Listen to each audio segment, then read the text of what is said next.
গোষ্ঠীমারি রাজনৈতিক দল। আমার দরকার আমাদের সন্তানদের বাঁচানো। আমি বিএনপি বুঝি না, আমি এনডিএম বুঝি না, আমি কোন অধিকার পরিষদ বুঝি না, এবি পার্টি বুঝি না, মুসলিম লীগ বুঝি না, জামাত বুঝি না, কোন দল বুঝি না। আমি বুঝি আমাদের সন্তানরা রাস্তায় দাঁড়িয়েছে, আমি বুঝি আমাদের সন্তানদের রক্ত ঝরছে, আমি বুঝি আমাদের সন্তানদের লাশ মাটিতে পড়ছে। এইটা আমরা হইতে দিব না। টাকা বাংলাদেশ ব্যাংকের পুটকিতে ঢুকাই দিব টাকা বলক। এই যে যাইতাছি এখন মার্কেট করার লাগিয়া, আমরা বেতনদারি না, কন্ট্রাক্টদারি করি, মাসে বহুত টাকা আলহামদুলিল্লাহ ইনকাম করি, ব্যাংকই পাঠাইতাম টাকা পয়সা।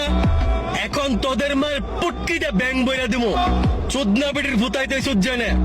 আমাদের টাকা দিয়ে আমাদের ভাই বোনদের রাস্তার মধ্যে গুলি করে মারবা, তোমাদের মার পুটকিতে রেমিটেন্স টুকাই দিব।